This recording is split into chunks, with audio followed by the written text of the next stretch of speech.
një ushtri botërore, një monedhë digjitale dhe ta kthejnë popullsinë e botës në kope me bagti.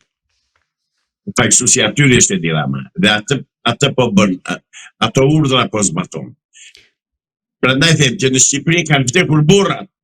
Ora kanë vdekur burra, po u them shqip, s'ka më burra, more, ka vetëm ca meshkuj të tredhur, të kastruar. Nuk ka burra Shqipëria. Ti tregojnë vendin. Ati dhe atyre komunistëve të tjerë, atyre konkubinave që nxjerr atje ai na i tregon për ditë. Atyre idiotëve që s'din se ç'flasin edhe në parlament nuk din se ç'flasin. Se s'kan formimin as minimalin, janë me shkollë mesme. E me diplomat blera.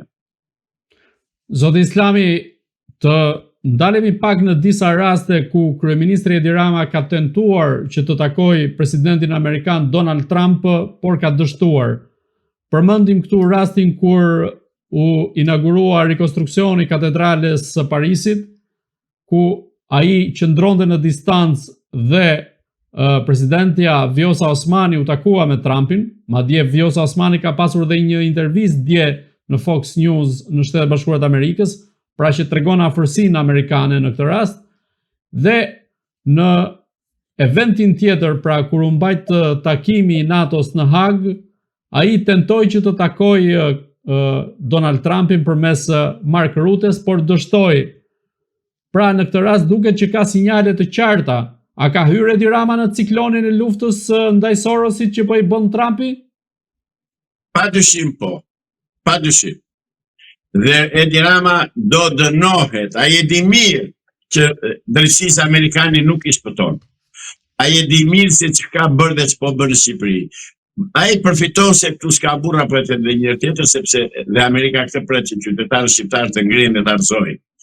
Po jo të ngrihen dhe të djegin dynjan, po të ngrihen dhe të blokojnë, të paralizojnë ekonominë e Shqipërisë, që ai të detyrohet të jap dorëheqje të qërohet dhe të ikin të zhduken të tërë komunistët nga Shqipëria dhe nga pushteti shqiptar. Problemi është që Amerika akoma nuk është përgatitur siç duhet që t'u tregojë vendin këtyre gjakpirësve, këtyre gjarprinjve dhe në përkave dhe kobrave që kanë marrë pushtetin në Shqipëri. Prandaj Edi Rama e di këtë gjë. Amerikanët ja kanë treguar në mënyrën më të shkëlqyer, qoftë në mënyrë diplomatike, në rrugë diplomatike, qoftë edhe drejt për së drejti, për të mos përjashtuar rastin që nëpërmjet rrugëve diplomatike ja kanë thënë qartësisht që ti në Amerikë zotëri nuk vetëm, nuk vjen më. Edhe unë këtë e besoj. A rrezikon Edi Rama që në Shqipëri t'i hapet dosja e Charles McGonigal dhe Spaku ta çojë përpara me njëherë sa po të vi kreu i ri i Spakut, duke qenë se para disa ditësh e ngarkuara me punë u bëri të qartë luftën ndaj korrupsionit dhe krimit të organizuar drejtuesve të Spakut? Këtë e besoj. E besoj që do ta ndjekin. E besoj që do ta ndjekin për arsye sepse ai nuk është i rrezikshëm vetëm për Amerikën, sepse se kapi dhe rekrutoi një spion të tyre, një fytyrë të degeneruar të New Yorkut, të FBI-së të New Yorkut. Por sepse Rama duke pasur aq miliarda euro që ka në dispozicion, që ka personale të tij të fshehura, mund të rekrutoj këtë doj. Dhe për këtë arsye Amerika po e paralizon, Shqipe ka paralizuar Edi Ramën.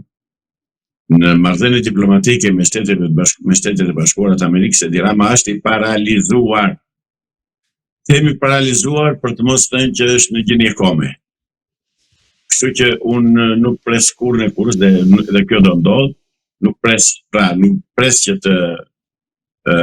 që Edi Rama të rivendosë marrëdhëniet normale me Shtetet e Bashkuara të Amerikës. Shtetet e Bashkuara presin që komunistët shqiptarë të qërohen nga pushteti, komunistët e kabalës dhe të masonëve që i sollën dhe i mbajtën në pushtet 80 vjet komunistët dhe masonët e Amerikës i mbajnë akoma në pushtet në Shqipëri komunistët.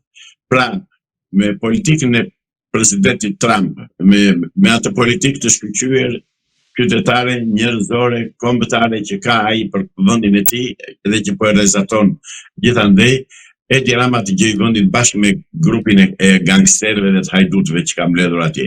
Edhe të sa budallëve që ka marrë një dudum atje dhe ka bërë kryetar parlamenti. Ore, jo si ku kemi ngelur. Ne kemi ngelur sepse Edi Rama nuk ka opozit. Do vetë prapte opozita shqiptare. Ose në Shqipëri do kishte opozit, nuk do kishte Edi Rama. Po duke pasur Sali Berisha ka dhe Edi Rama. Dhe Sali Berisha është antikombëtari më i madh se sa Edi Rama. Është antinjerëzori më i madh. Ka vrarë. Por të mos shumë të tjerë, por 4 të 21 prillit e pranoi vetë që janë vrarë. Edhe për atë Sali Berisha arri akoma jashtë gjykatës, jashtë burgut. Pra Amerika këto gjëra pret. Dhe SPAK-u duhet i kishte bërë këto. BKH-ja shqiptare duhet kishte dhënë kërkuar gjykatave që të arrestohet Edi Rama dhe Sali Berisha. Mirë po ata të tërë gjyqtarët e Tiranës të Shqipërisë kanë të tyre. Për të mos thënë pastaj që në Shqipëri nuk funksionon asnjë gjykate. Kam rast unikal tani, dje kam marrë letrat nga arkive gjykatës lartë ku thotë ne kemi dosit e tjera, po dosit e këtyre 2 personave që kërkoni ju nuk figurojnë gjykuni.